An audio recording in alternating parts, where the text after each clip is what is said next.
The reuse and reproduction of this content is not allowed without the express written consent of EBH Fitness LLC.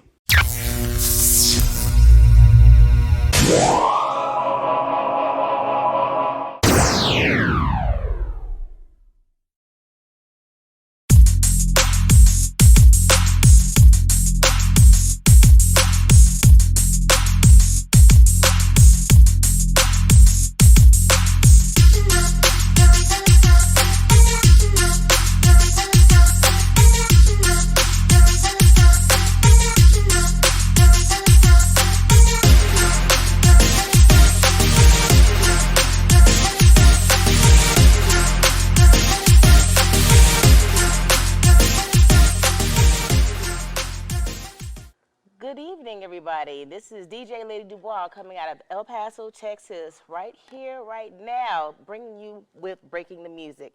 Right now, next to me, I have DJ Pooh Huff. He is a guest on our show today.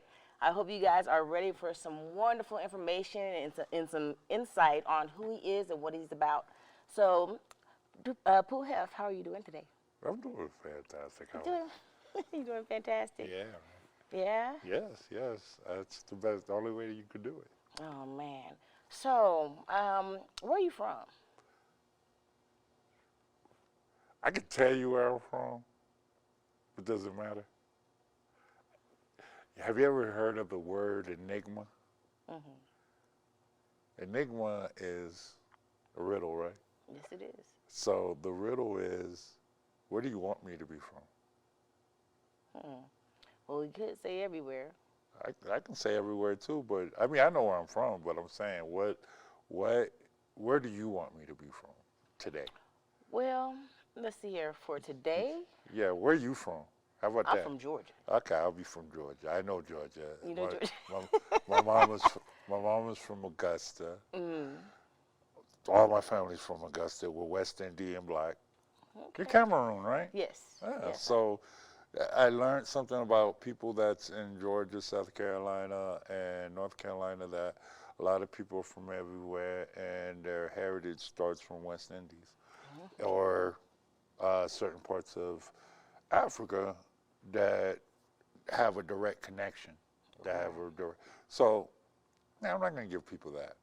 If you know me, you know where I'm from. But if you don't know me, then you just need to assume and think. That is correct. That's correct. So, do you think that having the culture, as we do, has influenced your life in music? Define culture. The culture as far as what we are, what we're about, what we do.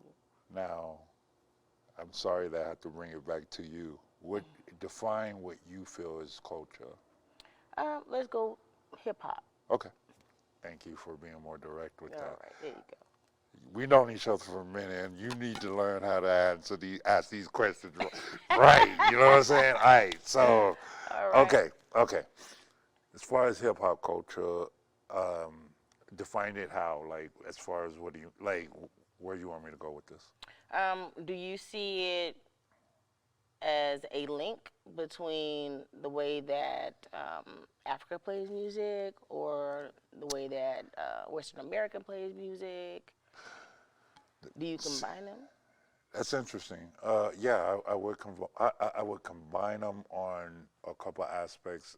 You would combine Africa is well, you know, I'm a Gen X, so I would look at it more as the motherland. And when you look at the motherland, a lot of creations came from Africa. If you want to look at stuff like the Egyptian temples and stuff like that, the pyramids and stuff, they always want to give credit to everything but us. That's very, very true. And I did a lot of studying on just the temples and the just stuff that seems so majestic, right? I look at Jews, I look at the Israelites, and I look at a lot of different cultures that was out there thousands of years ago. And when you look at the cultures of everything, it was more, I'm like, you know, they were really mathematic. And if you look at a pyramid, you would think it takes math to learn certain. All right. So how does that tie into you being a DJ, the music that you choose to Wow. play? How you gonna just go all the way from that to this? Hey, it's all tied into everything. No, wait. Hold on, Jennifer. Hold on, Okay, real quick. I got you. Let me hold on. But the point that I'm making, as far as what I'm talking about with when we look at Majestic and we look at stuff like that, you have to look at music. And when you look at music and you look at the like tribal, like all these tribes in Africa, and you know, Africa is a continent. It's not a country. So therefore, there's a bunch of countries that end up being a whole bunch of states with a whole bunch of culture. Exactly. We don't even, and as it coincides with Western civilization, which is America, and the way we have to look at stuff like that, we're taking bits and pieces of a culture. We don't even know where it actually came from unless we do studies from it. And so when you look at hip hop is just nothing to me but it's anti-culture and it's anti-establishment. And you have to put it with at the birth point that was coined hip hop by Kool Herc. You got to pinpoint it. And when you pinpoint it, at the only thing that was going on in New York City was punk rock. And punk rock and disco ran side and side. So disco was kind of the anti-culture of rock and quote unquote rock and roll, which was also invented by black people. But we ain't gonna get into that. Like jumping the bands. You know, it's just going from Or a branch, because you call it a branch in a bigger tree. And the bigger tree had this, it's what you started with Africa.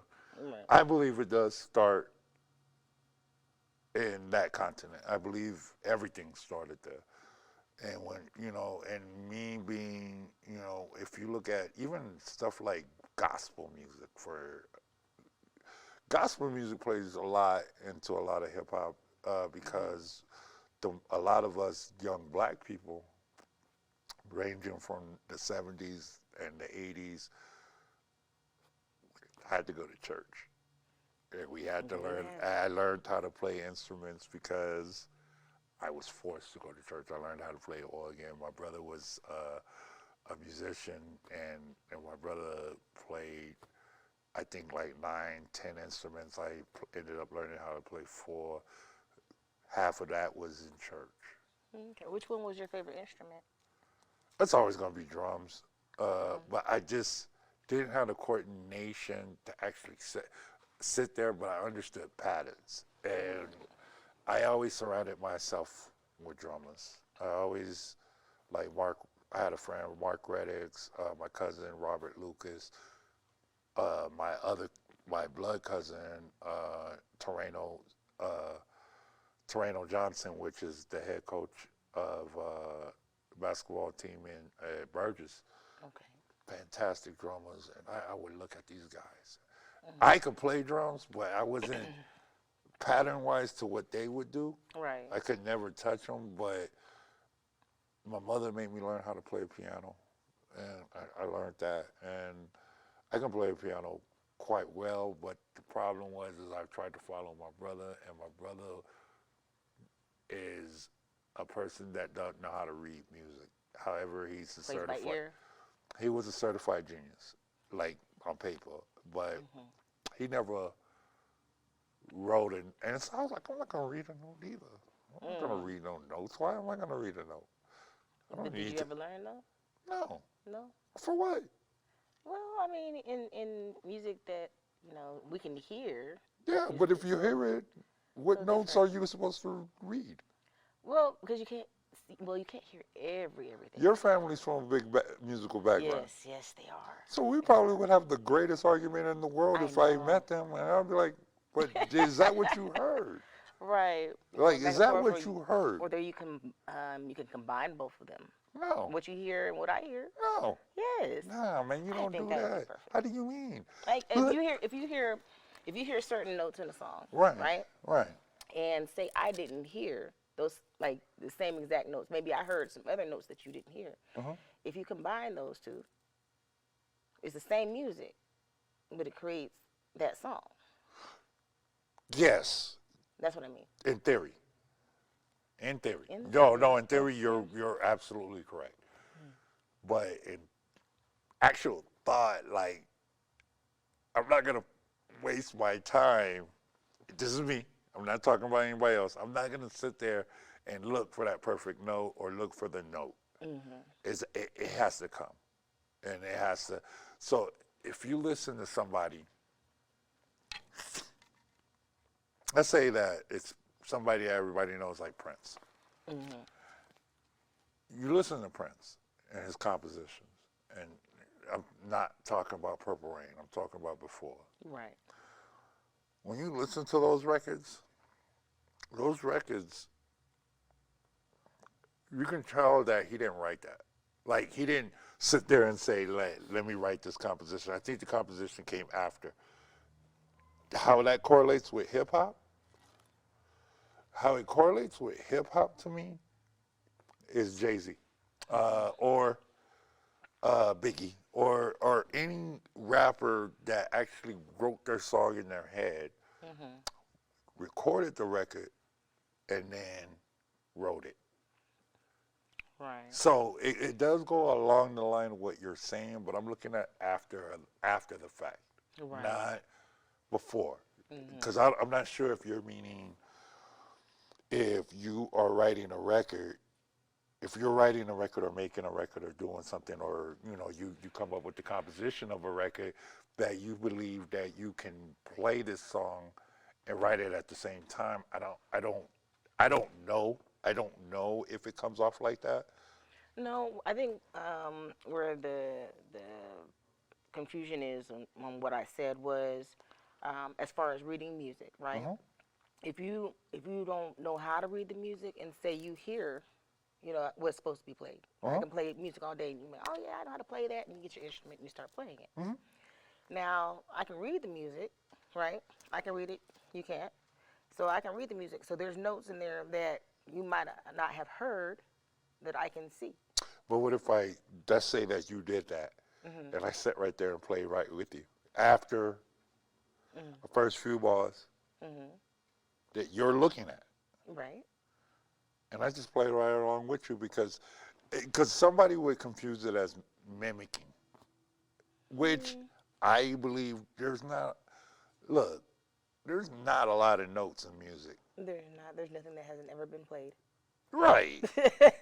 There's nothing. Like, it's so hard to sue somebody for stuff nowadays because of the fact that there's only a certain amount of notes in songs. So, in my opinion, mimicking a record doesn't really hurt or progress at that point.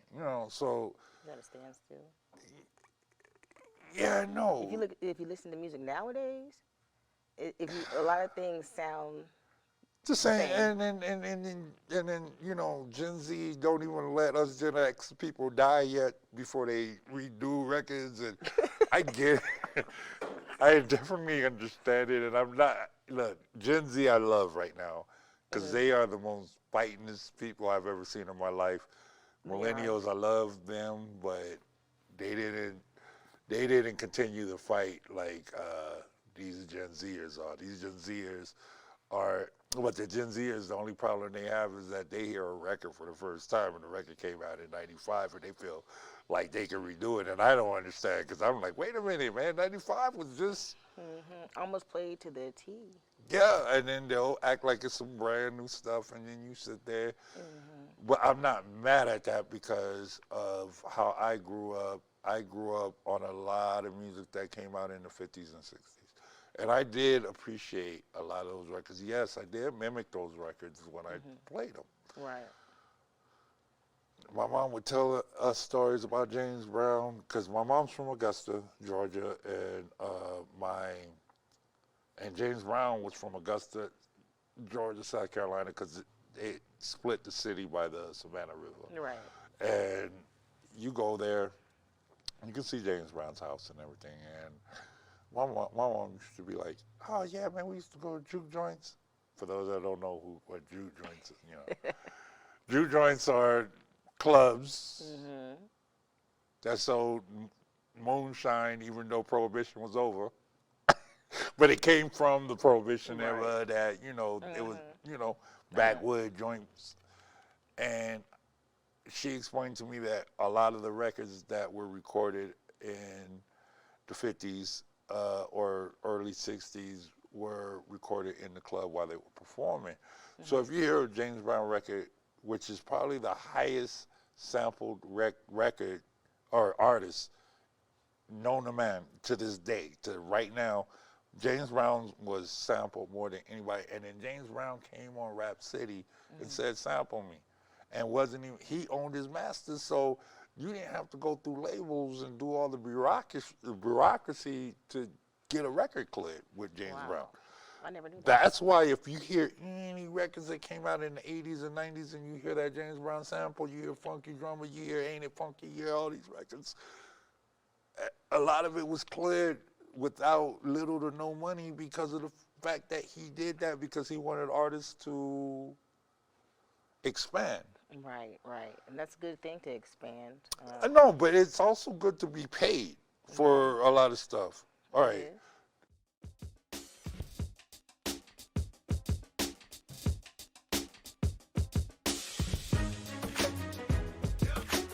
So what I like to do is to break those young kids down and say, look, we're not worried about the pros. We can't control that. Let's make you the best student athletes you can be. And I use this phrase, let's get your house in order. Let's build it. And once you get to the point where now you've got a presentation, now you, as you develop and grow, will be able to command the attention you need to be entertained for that level. But I said most athletes, we knock that out of the box right away. We don't even focus on that. So, when you look at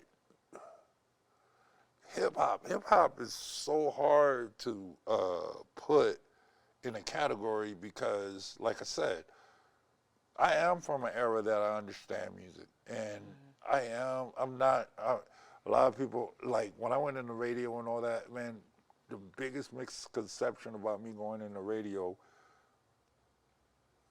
was about them, and it wasn't. It was about me. And it was about my thought about music. I love music so much that I can break it down. We've talked for hours, and I can break music down. I can break a record down to a compound level.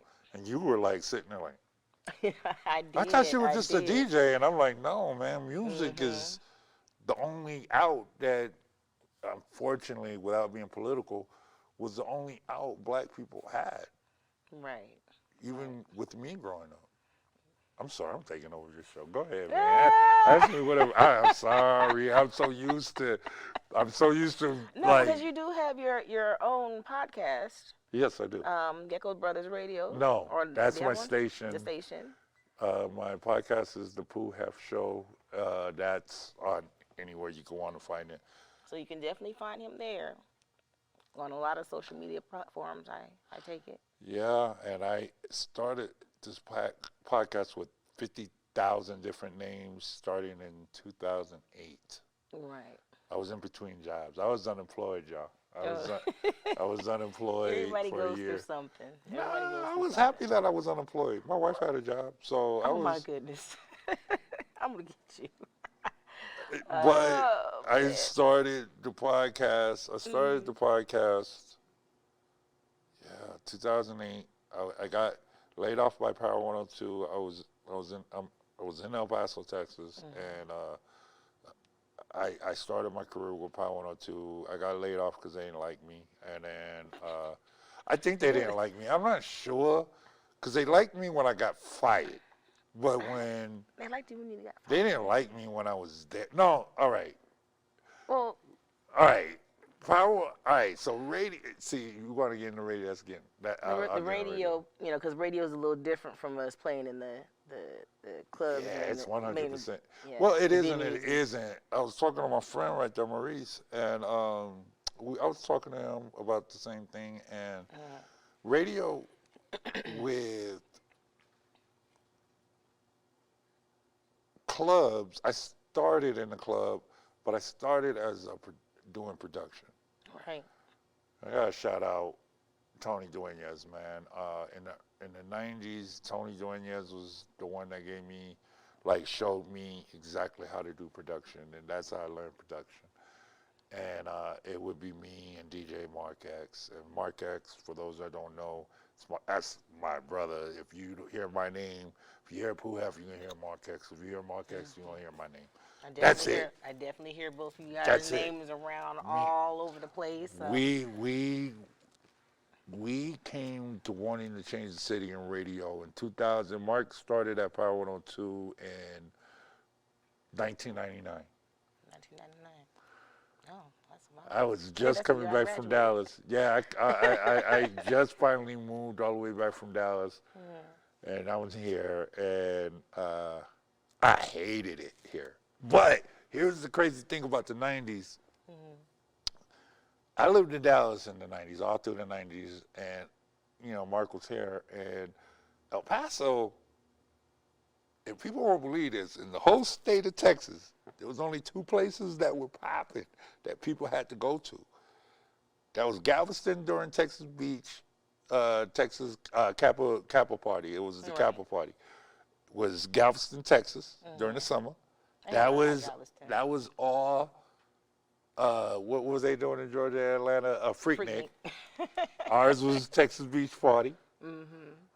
That was one in El Paso, Texas. And so everybody's going to probably be like, yo, well, Mark and them, I didn't have nothing to do with this. But Mark and there was this DJ named Redman. There was these DJs here, man, that DJ Black had gotten here. And me and him, I tried to beat him up. But Oh, no. yeah, I love him, but but Black's from Dallas, that's why. But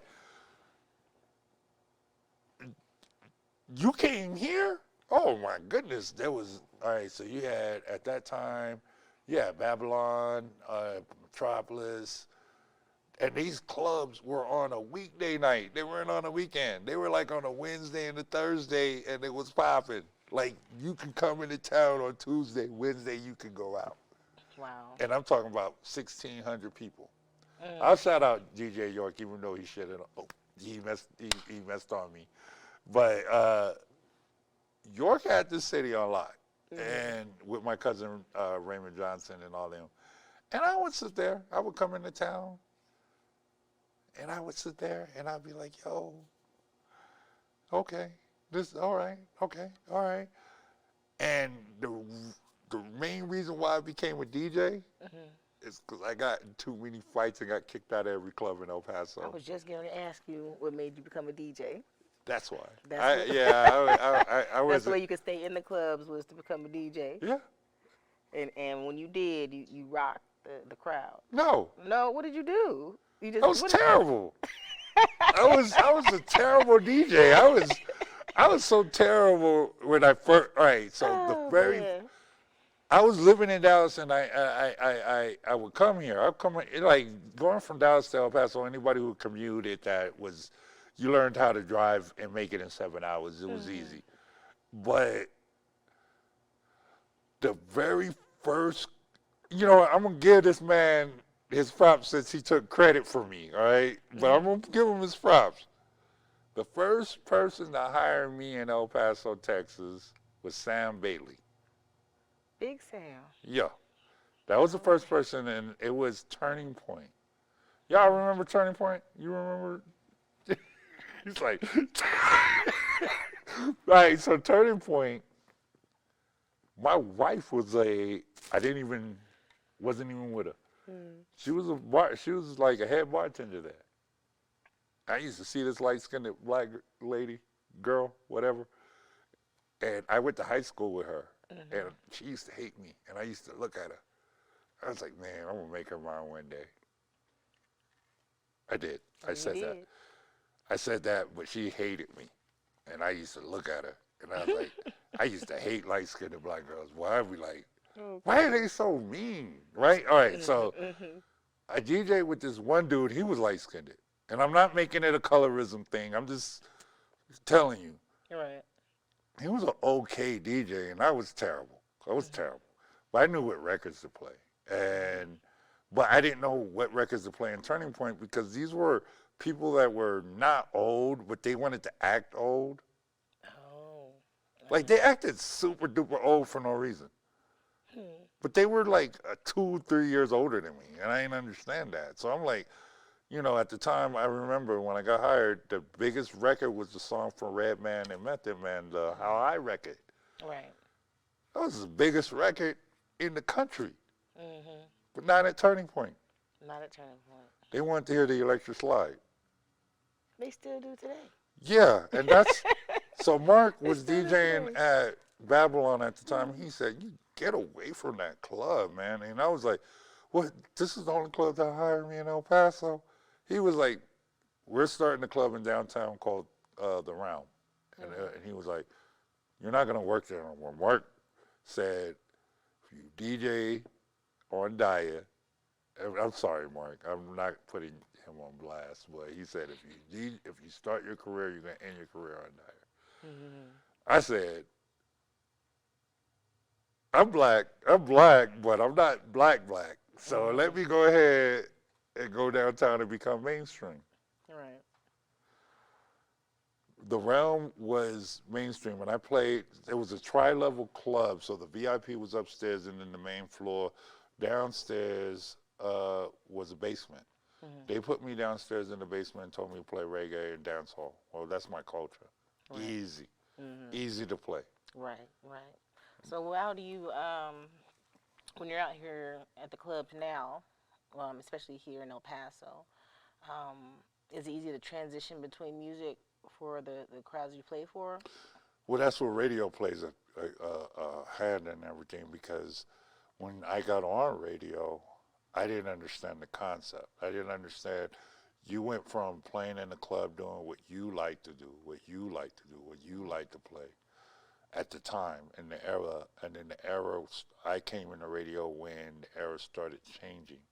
So when the era started changing to a younger audience, and I'm like 28, and people are like, "Oh man, look at Grandpa," and I'm like, "I'm 28. What do you mean?" Right. And in my mind, I'm like, I've never believed. I'll tell you that later, but I never believed in certain things that other people believed in. Like I wasn't that person that if a 15-year-old liked this crazy music like Soulja Boy when it first came out, I was cool with it because it looked funny.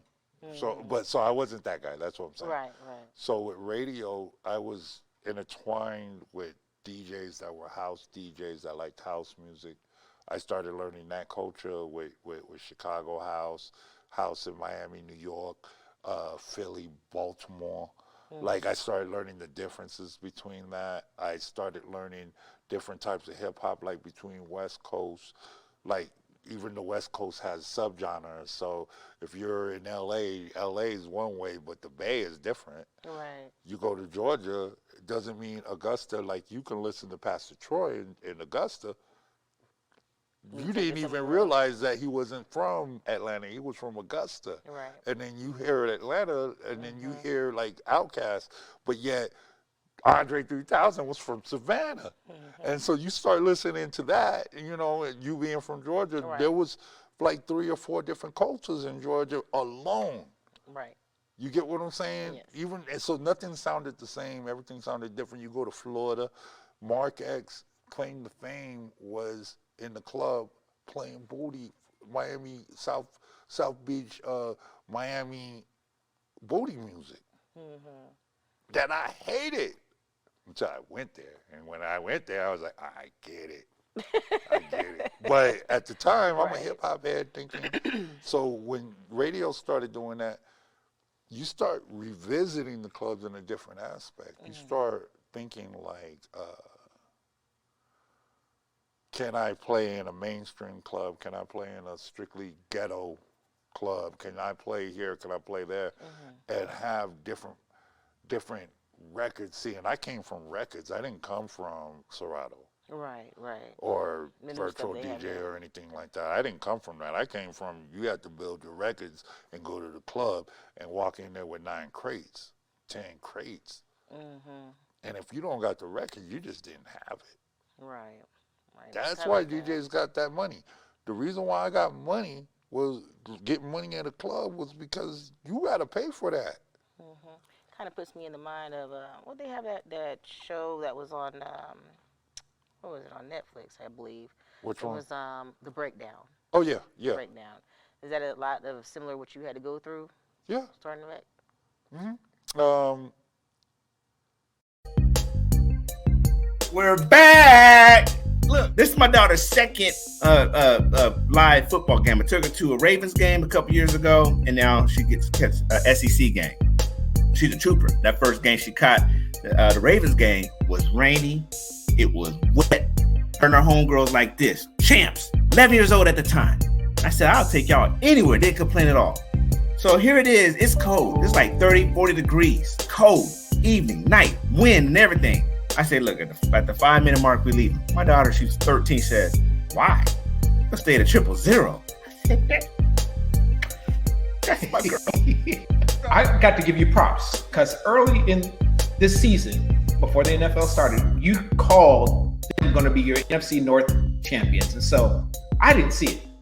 I called the Cleveland Browns. And it's interesting that the Ravens, they are leading the pack along with Pittsburgh. And I believe their record may be tied or maybe one game separating them.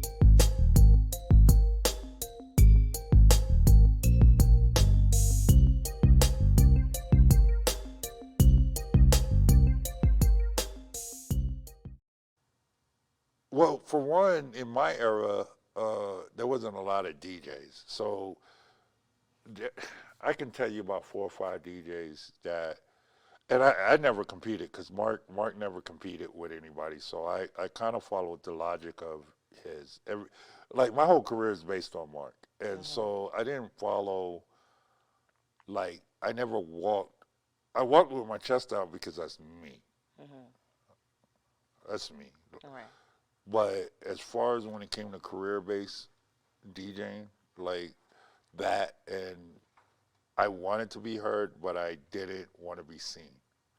And I felt like I made better, like I was from the era of mixtapes. I wanted my mixtapes to speak on behalf of me. So there's not one person out here that can sit up here and tell you, oh, well, Pooh was cocky. No, I was cocky because that's me. All right. Do you still have any original mixtapes? Of course. Except for one that I want that I think is the ultimate best mixtape I ever made in my life, and I did it for Call of Duty. I did it for the actual company, and Oh wow. I was so proud of this mixtape, and I do not have it. I have no idea where it's at, but and I tried to call Activision, and They don't know. Man, that's what happens sometimes with technology. there wasn't even technology when I It's did it. technology. Anything that you have to do from, you gotta think back then. I don't it have was- pictures. Look, you see me on Facebook. When I post a picture, it looks like a Polaroid. Like I really don't even do that. I'm so, I look at Now, these new guys. I've seen your TikToks, man. Oh and no, that's the boredom in me. But let me tell you, they are hilarious. That's just boredom, man. But it's hilarious though. That's me trying to transition to real estate from music, and I always feel the silliness, like the radio thing. With the thing that's interesting about radio was you weren't allowed to be you, and Programmed.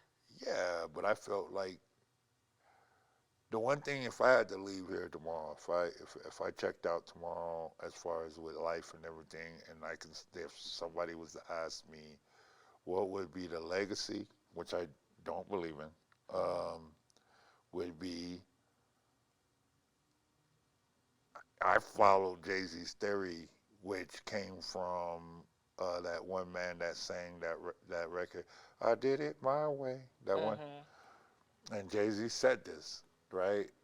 I know where he got it from, but what I'm saying is that I came to a city that's 90% Hispanic and didn't care. And when I did it, do you understand that people sat up here and said that I needed a Hispanic name to make it out here, and I needed to do their culture versus mine, I've heard that too.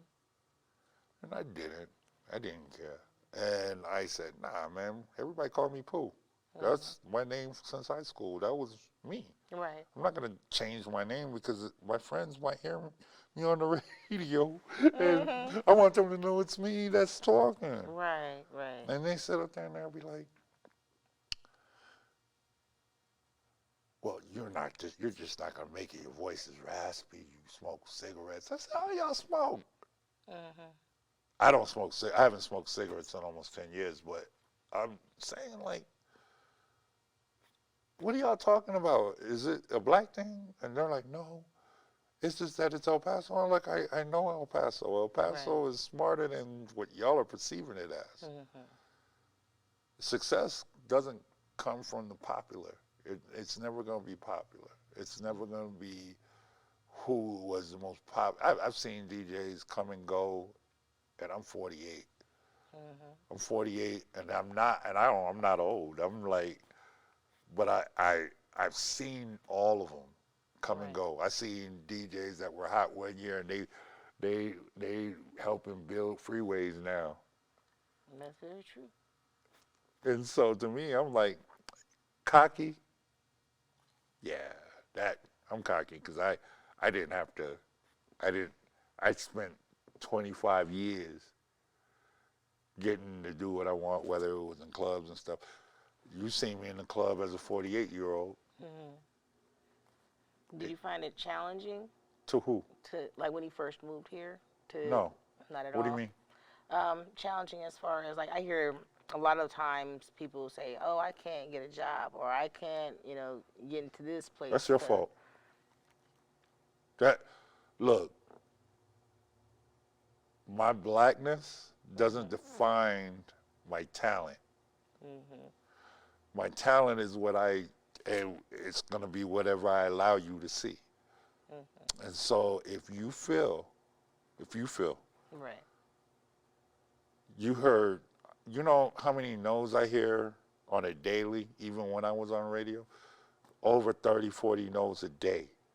When I did my first concert, when I put together the first concert, I heard over 1,000 no's from my people, as well as white people, as well as Hispanics.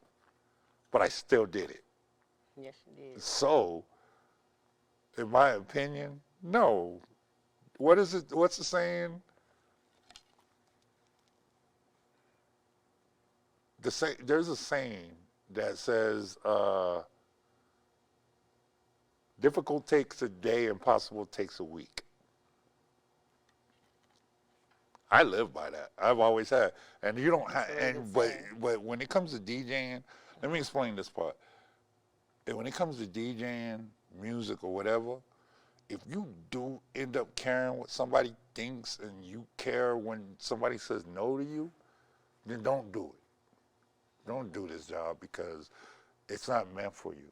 It's not meant for you to go home and cry about. Right. I've never cried about DJing in my life.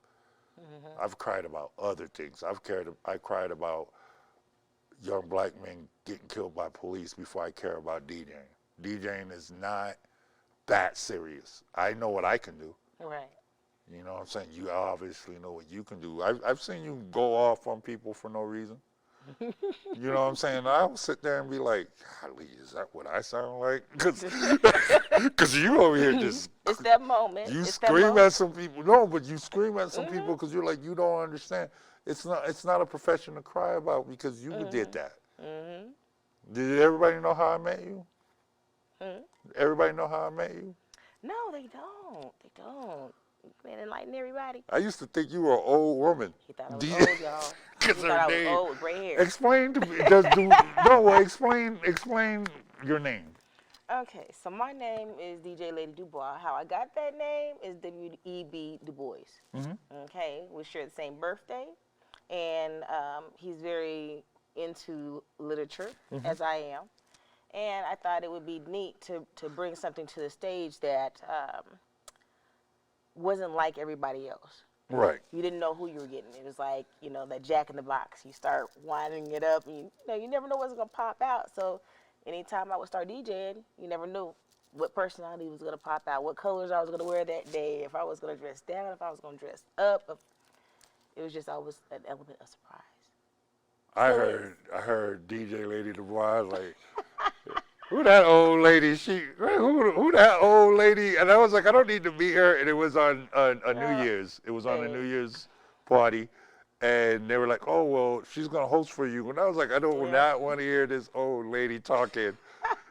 And they were like, they kept looking at me because they never said nothing.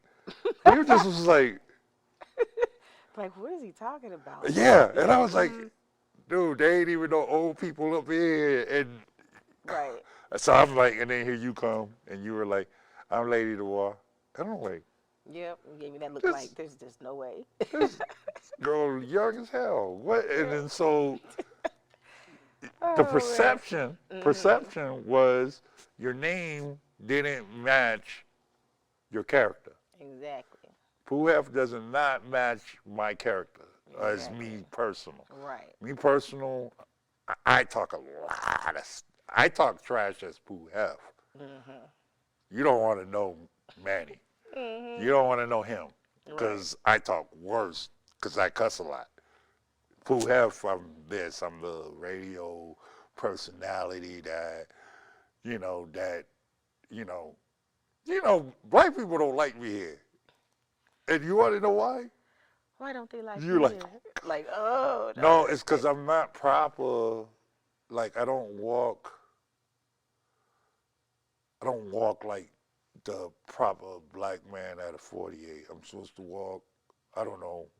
I walk straight, but I mean, I don't know. I know what you mean.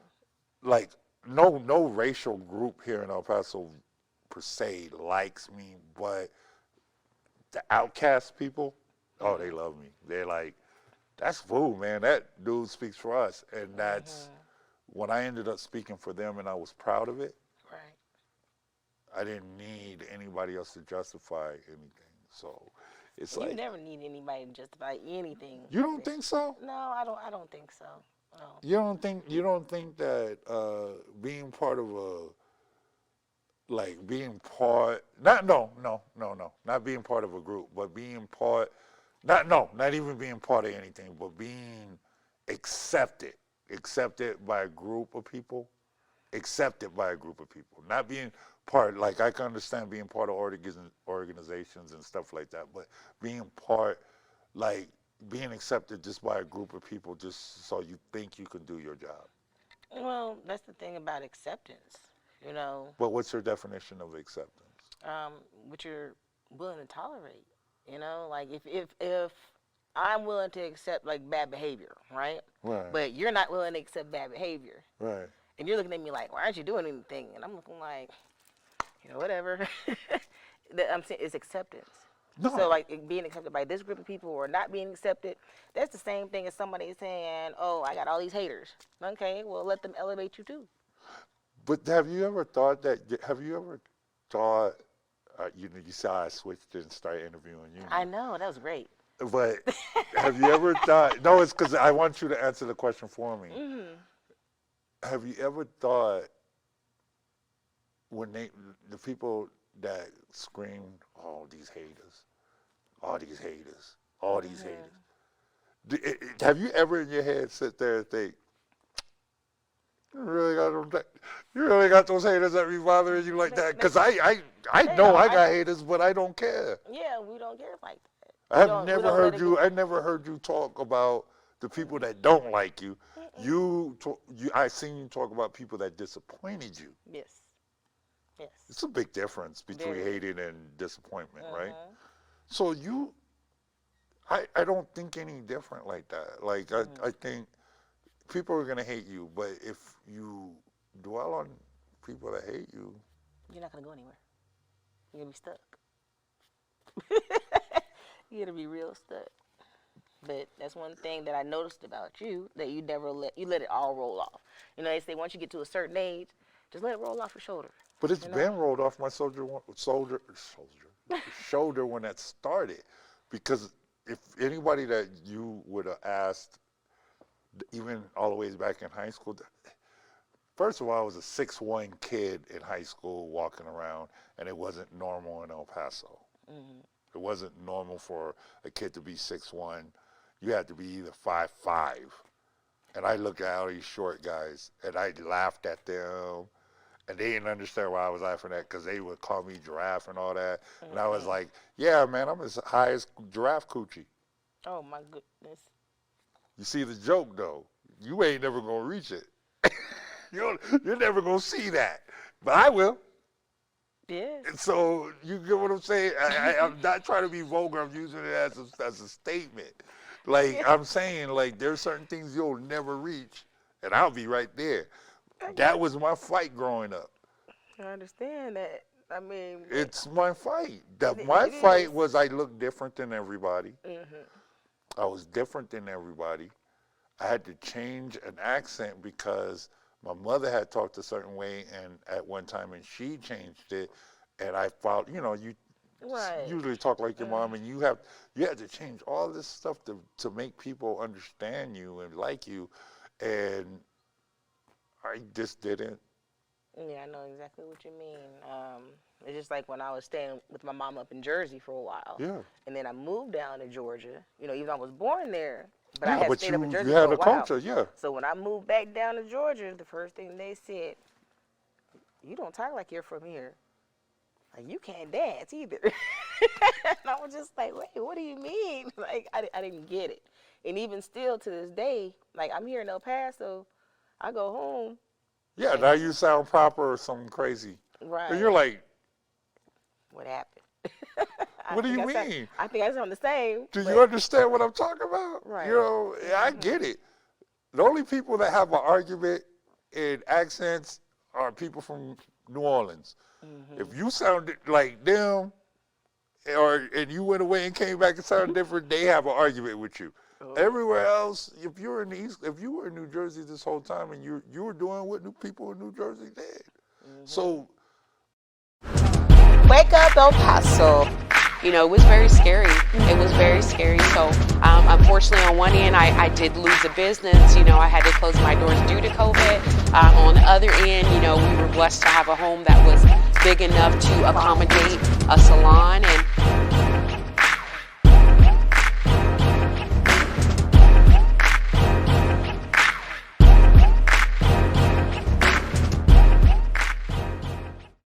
a great DJ could adapt to a situation. That's Right. technically what we're rounding back to. Roundabout. So, when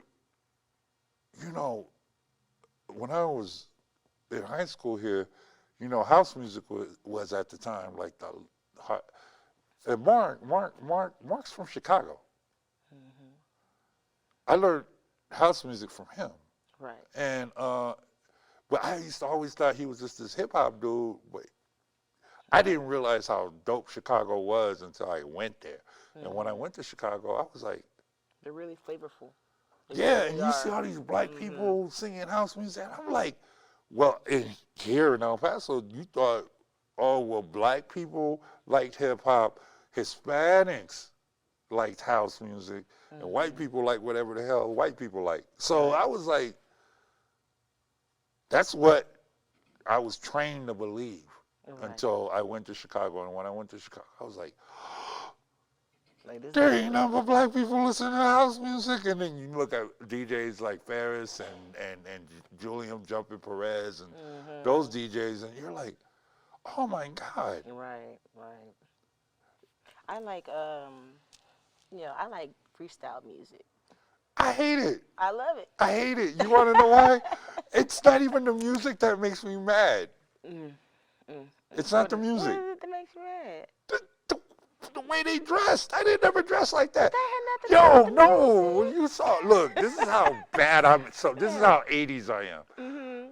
They would wear like Z Cabaricis. There was this brand of clothes called Z Cabaricis, and it was goofy as hell. It was like if anybody watched the MC Hammer video and saw those parachute pants, imagine jeans that looked like that. I had some. And then they had like these shoes called creepers. Like I'm wearing I'm wearing show toe Adidas. Imagine my Adidas having this tip metal. Man, that look goofy. I used to look at these dudes, and I used to think they used to kick roaches in the corner with those shoes. That was the beginning of the steel toe shoe. Shout outs to my guy, DJ Juan the Wanderers Rojas, and me and him bump heads about that culture. Because he's that guy. That's the one at the DJ battle. He was one of the judges. And I said he was the prettiest dude in the club. Yeah, he's a vampire, right? So he doesn't age because he's like 80. And he just looks pretty. But he's from that culture and he'll defend it. And I'm sitting there like. But I had some hammer pants though. They were And then their hair. The flip bang and the. They did their hair better than the women. They did. And I would sit there and look at these dudes. I'm like, look at them. They got their hair done. They went to the salon. They did that, and they brought the skinny jeans back. They brought it all back. Look, I used to like Lisa. I saw a video. Still like Lisa. Man, I saw a video of Lisa the other day, and I posted on Facebook. I said, "Who is this lady?" Oh no. Nope, she gained some weight, but that's what people do when they grow. What? It wasn't the weight. I looked at her face and I said, see, all that stuff y'all caked on and did all back in the 80s. Look at how it made you look like a different person in 2021. You know it. Y'all need to stop it. They were catfishing back then. Yeah, no. I was going to marry Lisa. Lisa, I wrote a letter to her. Oh my Like, I was serious about her. Like, that was going to be my wife, man. But I'm kind of happy that I dodged that bullet. Oh. Well, it's not like she was going to want to marry me anyway, but You I'm just saying. never know. She might Look, I'm just saying, freestyle we can Everybody do has without, that one. and it's already coming back. And the only record I liked, my favorite 80s, like 80s wasn't hot. I don't know how old you were. Were you even born in the 80s? When were you born? You know what? See, now you asking too many questions. Oh, Wait, I'm saying, look, the only thing I can tell you about the 80s that was super duper hot was the movie Lost Boys. That's It was a it. good movie. That's it. There's nothing else besides the birth of hip hop and the effect of lyricism. I was watching. What is that? The Rock and Roll Hall of Fame honorees, and this year was LL Cool J, Jay-Z, and NWA, just to name a few. There was a whole bunch of them. Yeah, there were a lot. And those three artists, well, Jay-Z came out technically in '89 with Jazzo, with the Hawaiian Sophie record, with the Originators record that came out, I think, in 1990. And the Originators was one of the first records I ever heard people rapping fast. Like the way that it's normal now. Right. Jay-Z and Jazzo did that. All right, so I'm like, okay, how do you have rappers that are creators in their genre? And Jay-Z, when he accepted his award, even though, and LL Cool J, I'm so sorry. LL Cool J, which is one of my favorite artists of all time, created a genre, right? And this is in the 80s. Right. I remember, well, again, I don't know how old you are technically, but I was a kid when I would see rappers dressed like clowns and like the Village People, like Did you Grandmaster really? Flash and the Furious Five. Yes. They dressed like the Village People. They were dressing wild, and I wasn't gonna go to school looking like that. I went to school looking like Prince and got beat up. I mean, I went to school with my clothes on backwards, but see, that was a different genre.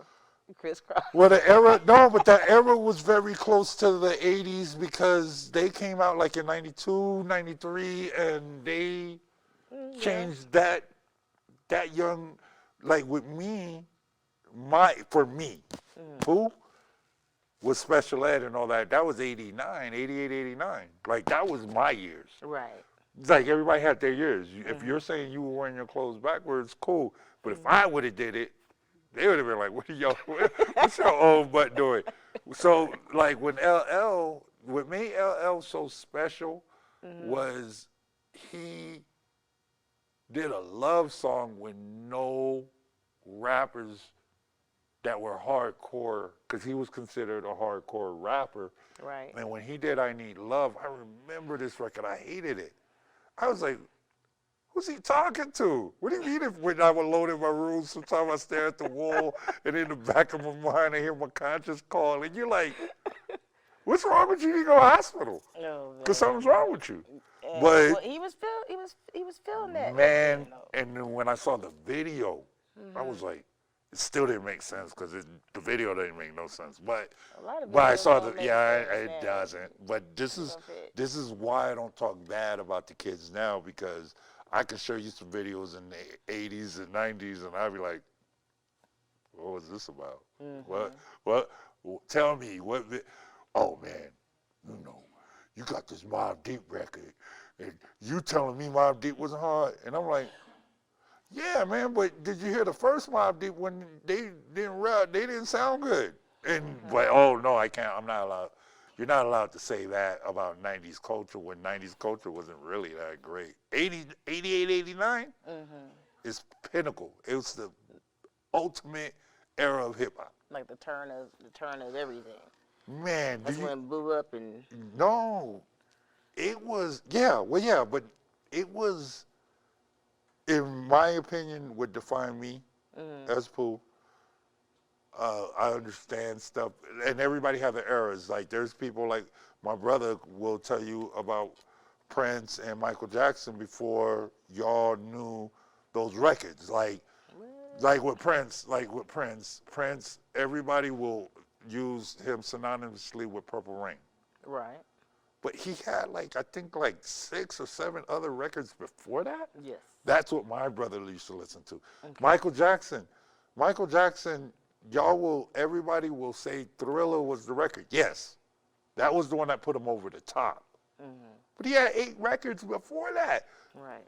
Go listen to Ben. That album, not just the song, but the album Ben. Right. That everybody thought was based on the movie. That was his album. Do y'all know that? Do you know that Off the Wall wasn't even as hot, to me would have been hotter than the Thriller record. The Thriller was a pop album, but Off the Wall I think I have that record down there, actually. Did he? I think I What, have Off the Wall? Let me tell you I something. think the Thriller was down there. Oh, no, it's Purple Rain. Michael Jackson, see, this is where I think people got Michael Jackson messed up. He was probably the biggest black activist out there that before, anybody in music, besides what was going on in the 60s. Right. That man, if you listen to any of Michael Jackson, his records was all pro-black. They were. It's just that the world liked them and black people didn't. That's sad, right? But that man, if you really listen, I have the acapella record to Black and White. Listen to, I'll play it for you. I'll play you the acapella version of Black and White, and you're going to be like, he sang this when? And this is, during the apartheid era, Right. what was going on in South Africa when Mandela was locked up. Right. See, people probably, when they see this, they're going to be like, this dude really be knowing. He keeps swaying back to black people, and I'm like, that's where I'm at right now, but. That's where you at. I'm sorry. That's okay. I'm sorry. That is all right. But man. I'm sorry for switching it back to you, because I'm good at what I do. Oh, I see that. I see that perfectly. Perfectly loud and clear. Now, if my wife was here, she'd have told me to shut up already. Oh, no. It's good to hear you talk because you're very insightful. People need to know what you know. You talk about the records. You talk about the people that you know. You talk about how people have, basically helped you get to where you are, paving the way, I should say. Yeah. And from me knowing you for as long as I have, you've taught me a lot as well. And I thank you for that. I appreciate that. I don't think I taught you anything, though, that you didn't already know. Well, I think maybe enhancement. I don't believe in teaching. I believe enhancement, because there's a lot of stuff. You told me about records. You told me about family members that were, and I'm like, yo, I used to listen to some of these family members of yours. And then I think it's more enhancements to show that, oh, well, what you know isn't in jeopardy and like, I mention Mark a lot. And the reason why I do mention Mark a lot, because that's my only brother that's not blood. Right. And if we were blood brothers, I probably would beat him up a lot. Oh my goodness. No, I'm just kidding. I probably, but no, because I can't beat him up now because he old. But what people don't understand is when you're on the phone for hours just talking about certain records and understanding the records and how they were made, and you look at the technique of records. And that when I first talked to you, you understood technique, not necessarily the records. It was more of the things that made the record, right? And you don't have conversations with a lot of people like that because a lot of people rap to be famous. A lot of people sing to be famous. A lot of people do this and that to be famous. Right. People do videos, TikTok videos, or doing stuff like that to be famous. And there's culture and there's stuff like that. However, the word that I mentioned earlier that I said I wasn't going to tell you till about now is the word tradition. I don't believe in it. I don't believe in tradition because tradition is what holds you back from elevating. Right, you have to be the change and everything. That's what I You understand all these records that you have, and it's the bad record you have right there, and I'm looking right at it. But tradition is this. It's good to have, but it's not good to hold on to. Right. It's not good to hold on to. And people will disagree. I don't believe in holidays. I don't believe in nothing. I don't believe in a lot of stuff because you were taught it. Right. But when you go back and start looking at it, you're like, ooh. We don't have to get into it, but I'm just like, you're just, you make that scrunch your face like, oh, I don't want to be part of that. And so tradition, the only thing I'll make political about it is, put it this way. Would you let somebody tell you that the battle war flag of the Confederacy is tradition and it should hang up? Or should it go down? And if you believe it should go down, what else do you talk about? And that opens the conversation. All I'm saying, it opens the conversation for you. That's how I believe the world would change if you would just let it go. All right. Well, Pooh, I'm sorry to end this show at this moment, but I do want to thank you for being a part of Breaking the Music here today in El Paso. Oh, we didn't break no music, though. Oh, no. Next time you're on the show, you're going to have, you I'm not going to have anything. I don't even. Oh, yeah. I'm going to have my stuff for you. I'm going to show a bunch of TikTok videos. Oh, goodness. But thank you guys for tuning in. Shout outs to DJ Fuse. He's a problem. But, yeah. All right. Thank you, guys. No, thank you for having me. I know you're not going to have me back. You're going to be like, I hate Pooh. I hate this guy. He act just like we does when we're not even on the air. That's how I wanted it to be, because I didn't want you to be stuck. Pooh Huff Show. That's all you have to look up and subscribe, and you'll see why we're not cool. We're not cool? All right. No, we're cool. We're cool. We're cool. We're cool. But, okay, because I'm like, we're not cool. Okay. No, we're cool. All right.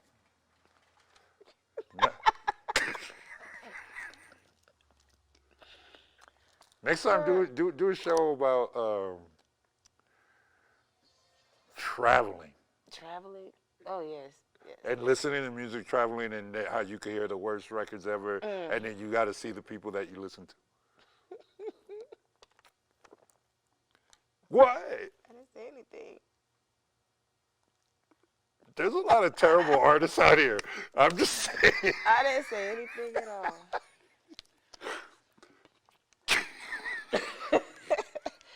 All right. All right. Thank you for having me. You're welcome, Pooh. I know you ain't going to have me back with you. Yeah, it was a joy having you, Pooh. It was a joy having you. Ah, we got it. I can't wait.